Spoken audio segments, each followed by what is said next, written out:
Bien, messieurs, de quoi on a encore le temps? J'attends qu'on me dise en l'oreillette si on a le temps. Mariani non Mariani, on y va. Mariani, on a encore un tout petit peu le temps. C'était la polémique de la semaine, le tweet du député UMP Thierry Mariani qui a réagi à l'enlèvement il y a 3 semaines par la secte Boko Haram de 220 lycéennes nigérianes. Et voilà le tweet. L'enlèvement par la secte Boko Haram rappelle que l'Afrique n'a pas attendu l'Occident pour pratiquer l'esclavage. Hashtag déculpabilisation. Est-ce que c'était un dérapage? On rappelle que Jean-François Copé déplore les propos mais ne sanctionne pas. Est-ce que c'est un dérapage, votre mot détesté, Éric Zemmour? Je vous pose quand même la question.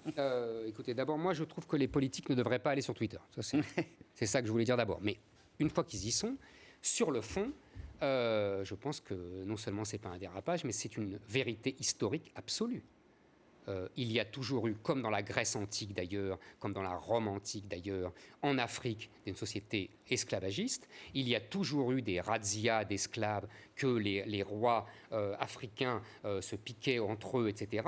Quand il y a eu toujours une tradition islamique de razzia d'esclaves, je rappelle qu'ils soient blancs ou qu'ils soient noirs d'ailleurs, ça s'est fait depuis Mahomet, depuis le début. Je rappelle d'ailleurs que l'intervention en Algérie en 1830, c'était justement pour contrer ça, parce qu'ils en avaient marre que les pillards arabes prennent des bateaux et prennent des femmes pour les amener Dieu sait où dans les...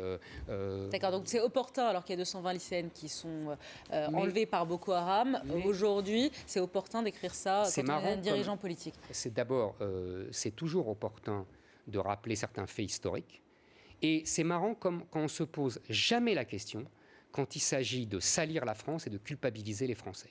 Alors là, on ne se demande jamais si c'est opportun. C'est une question qui se pose jamais. Reconnaître ses fautes, c'est pas salir la France. Si, c'est salir la France. Non, reconnaître que la France... Culpabiliser les Français, c'est ce qu'on fait depuis 40 ans. Bah, évidemment, là, c'est toujours le moment. Reconnaître... Bon, alors, réhabilitons l'esclavage, c'était formidable.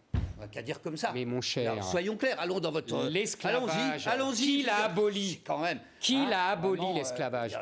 Qui l'a aboli? C'est pas Napoléon qui l'a rétabli. Je te signale, il l'a rétabli pour la... Voilà. En 1815, il l'a aboli, je te rappelle. Je pense... Oui, mon grand homme, mais c'est... Je veux dire, relancer ce débat à ce moment-là... L'esclavage a été aboli uniquement par les Européens. Est-ce qu'il a dérapé, Mariani? Non, mais j'aimerais que... Uniquement par la civilisation chrétienne, Nicolas. L'esclavage a été aboli uniquement par la civilisation chrétienne. J'aimerais que tu le dises. Maintenant, tu vas célébrer alors l'abolition de l'esclavage. Tu sais, je te rappelle qu'en France, depuis Louis X le Hutin, il ne peut pas y avoir d'esclaves en France. Donc ça remonte à loin, pardonnez-moi, Éric, s'il vous plaît. Est-ce qu'il a dérapé, oui ou non, mais dérapé, c'était ridicule, c'était débile, moi je trouve ce tweet. Je veux dire, c'était pas le moment, en tout cas, pour le moins. Mais c'est jamais le moment pour des... Pour le moins. Ensuite, ce n'est pas en excipant des turpitudes d'autrui qu'on peut gommer les siennes. C'est pas parce que l'esclavage a pu exister chez les musulmans, et oui, chez les noirs, et oui, effectivement, qu'au fond, ça, tout d'un coup, on se devrait se dire, on a été formidable, non, aussi, on a été... Non, mais c'est pour dire que c'est un fait universel. Mais personne ne le conteste. Et que c'est seule les civilisations chrétiennes qui l'abolissent, je le répète. Merci, messieurs, pour ce Ça se dispute particulièrement musclé.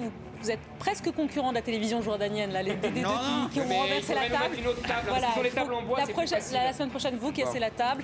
À la semaine prochaine, justement. Très belle soirée, journée sur IT.